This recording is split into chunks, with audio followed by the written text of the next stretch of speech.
Hey again everyone, this is Martin from How to Make Mobile Games on YouTube and in frosty Shanghai today. So this is why I've got the hat and the coat.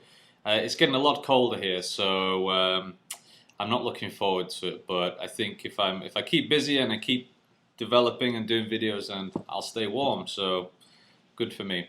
Anyway, today what I wanted to do is a video on our game that was released a few months ago called Killer Shooting Sniper X.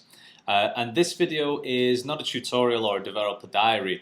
It's more of the business-related section of how to make mobile games. And I'm going to talk about a little bit on the tips and sort of discoveries that we found making this game called Killer Shooting Sniper X.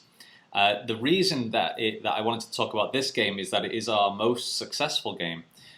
We basically make fairly good revenue through this game in terms of the percentage of all of our games. It's a big chunk.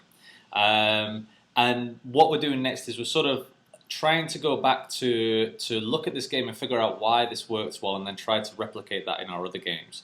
And as I was thinking about this, I thought, hey, let's do a video. So, to start off, let me just give you some background. The game is called, like I say, Killer Shooting Sniper X.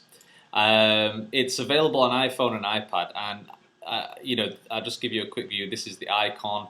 Here are the screenshots, and I've just written down a couple of points, so just to describe it a little bit. So the game at the moment roughly gets around 1,000 to 1,300 downloads a day. That's just on iOS. It's also available on Android in various Android markets, but the biggest one is actually on iPhone at the moment, and not on iPad. It is on iPad, but iPhone is the biggest downloads. Overall, the in-app purchases, we have three in-app purchases in the game. We sell weapons, a rocket launcher, and machine guns. And generally, we sell around 1 to 2% a day. So if 100 people download, we'll have 1 to 2 downloads. If 1,000 people download, we'll have 10 to 20 downloads. So it's fairly good. A general sort of average for a game that might be quite successful in the market. I'm using Tiny Tower as an example. They got roughly a 3% conversion from what I read a couple of months ago. So 3% of the people that download the game actually paid for something in the game, which is very cool. So I think this, for a smaller game, 1 to 2% is pretty good.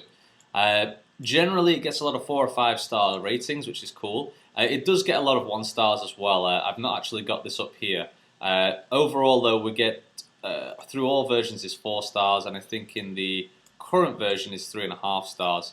So, but 4 stars to 3.5 that's pretty good. I think that's not too bad. The game also has ads in the game, and I've actually got it on the iPad here. So I hope you guys can see this fairly clearly. This is the iPad version. The ads are at the bottom here, so they're a little bit out of the way, but players do tap down here as well. And since I've actually got the game up on the screen here, I'll give you a very, very fast demo just how it works. So, okay, so click play. There's a quick story scene in there, which just talks about the background of the player, so the character. He's saving his girlfriend from, I don't know, gang members or killers who are trying to get the girl, and he becomes a sniper trying to stop them. And this is his girlfriend that goes out late at night, and he says, "Oh, honey, don't go out, it's late." And there's meant to be a little bit of a kind of connection to the character there, which is what we were going for. How to play the game real quick and what points you get. If you shoot the crotch, you get 400 points, and that was sort of meant to be a selling point as well. So I'll click next. This is the shop scene, so players can scroll through there. We have 2 machine guns and a rocket launcher at the bottom. And just a real quick demo, all you do is move the crosshairs around the screen, and I'm trying to play this off my reflection, and then tap again to shoot. If you shoot the cigarette, if I can do it, you get more points. Shoot the hat, shoot the center of the head. There we go. And what will happen is more and more will come along here, and then eventually they'll get to the girl over here, and it's game over. So there's no levels, it's just a single level, and the player has to get the highest score possible. So, to give you a background on how this game ranked as well, and to help you guys sort of figure out, how are you doing if you're an independent developer like we are. The game was ranked at the top was 752. overall in the US App Store, and I actually have this through appannie.com here, which is a great website. I totally recommend this for checking ranks of all the games in the iPhone App Store or the Google Play Market. And as you can see here, the blue one, which is overall, and we're looking at the US App Store, was 752. Let me check in the games, it ranked 278, and roughly 60 or 81 in action and arcade for the game genre. Now, 752 rank out of 600,000 applications around, I think, is pretty good in terms of actually reaching that point in a position compared to the whole App Store. The interesting thing is, though, hitting 752 rank did not make us hugely successful or hugely rich. That's the strange thing, but it's kind of common knowledge that now from a lot of the sites that I read. Even if we were to hit, say, 500 here, overall 500, it still wouldn't make us rich. What we need to do, and what probably most developers need to do, is reach the overall top 100 or more. But to climb from this point to the top 100 does require either an awesome game or a hell of a lot of marketing. A lot of game companies out there, large game companies I'm talking about, will spend $100,000 on user acquisition marketing campaigns where they buy the user through a platform to download their game. Now that happens quite normally now for larger developers, so the business model has to be different for us smaller developers that can't pay hundreds of thousands or perhaps do not even have a marketing budget at all for their games. So just FYI, guys, even if you do reach this level, if you've got a great game and it does reach to the upper ranks, that's great. But even here, this did not make us hugely successful or rich, and I couldn't buy a Ferrari or anything like that. So let me just go through my notes. Okay, and then the last point I just wanted to say was that this actually took 2 weeks for me to develop. I was the programmer and the artist on this game. As you can probably tell, the artwork is not very, very interesting. I suppose it is a little bit interesting, but it's not very detailed, as you can see. There's blood splats, and the bad guys and the girl are just circles and squares. But it's an art style that kind of stood out and worked. So maybe that was one of the points that people were attracted to when they're sort of browsing through the iPhone App Store. So just FYI, this was roughly 2 weeks for me to finish this game using Unity 3D, but for both the iPhone and the Android version. So looking back, when we look at this game, I want us to kind of repeat on the success and try to replicate that, because if it's the most successful game, then for any developer out there, for any company or individual or team, my opinion is that you should always repeat your success.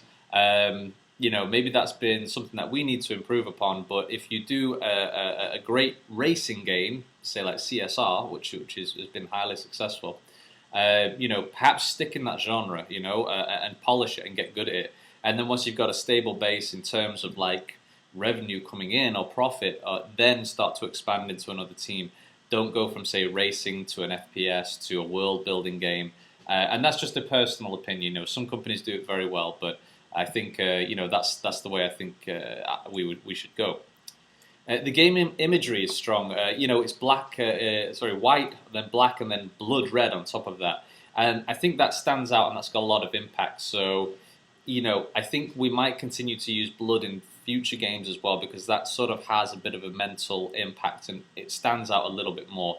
And especially on the icon, as you can see up here, it's got the crosshairs and then the blood splat in the background. So, instantly it catches the eye, and there's a high contrast as well. So I recommend looking into something like that for your icons as well, and for your screenshots. The icons and screenshots, we just said that's interesting and gory. The sounds in the game as well. I don't know if you just heard this a moment ago. I'll just quickly do that. I'll play again and I'll shoot a guy, and I'll try to turn the volume up if I can, a little bit. But as you shoot the guys, hopefully you heard that, but there's loud screams. I wanted to make the sound in this game have a lot of impact as well. Why? Because that means that, one, it's going to be kind of interesting for the player, maybe funny, perhaps, and other people around them will hear it, and it will probably attract attention, and therefore you get that sort of viral element to the game as well. So I think doing that in the future for all games with silly sounds, I think Angry Birds does that pretty well also. Um, the I think the big reason why Killer Shooting Sniper X did well in terms of actually having this 1 to 2% purchase rate, which has been much better than our other games, is because it has real world items that you sell. So as I sort of pointed out here before, the shop scene, this one here, I mean these guns, you know, people might not know what these are, or rocket launcher. They know it's a real world object that has real world value. They know that a bigger gun or a faster gun will have more power or more impact. And so I think that connects to the player knowing that they should pay some real money for this, as opposed to I don't know, just playing the game and maybe getting it for free, or not really caring about it.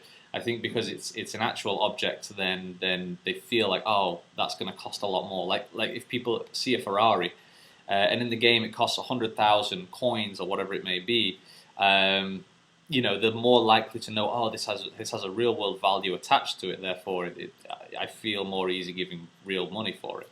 So I think that's been a big thing for us, is selling weapons specifically, bigger weapons, has a real connection in terms of people being able to spend. So the other thing is as well, people have bought a range of them. So we have a 99 cents one is the first weapon. The second one I think is $3, and the third one is $5. Now the interesting thing is that the second weapon for $3 is actually the one that sells the most at $3. It's not the 99 cents one, because when players read about it in this shop scene here, it's we say, hey, it's got more rounds. There's an upsell to it, but people do also buy the rocket launcher a lot as well, and that's $5. And now lots of people generally don't pay a higher price in games, but we've done quite well with Killer Shooting Sniper X to sell that $5 item, because it's different and it explodes, and you know the players blast everywhere, and it's kind of fun, and it gives the game there's a bigger advantage if you use the rocket launcher for sure. So the thing that we're going to do in our future games, and the thing that I recommend for all developers out there, big and small, is have a huge variety of in-app purchases, and have the expensive ones as well. Have the 99 cents object or item or coin pack or something like that, and then have the $80 one. Now, you might have seen games like, say, Smurfs Village, or Simpsons Tapped Out, or Japan Life. These games have expensive coin packs. Like, I think they smell Smurf berries in the Smurfs, and there's an $80 one, I believe. Simpsons sells donut bags and donut trucks and donut boats, and there's an $80 one in there. So always have that higher in-app purchase in there. Players don't have to buy it, of course. There's no restriction if you don't buy that. It simply just makes things a lot faster and probably a lot easier to pay. So in the future, we'll be doing that with all our games as well, introducing like a very high $80 in-app purchase, or $50, or that higher end. Okay, so definitely do that, guys.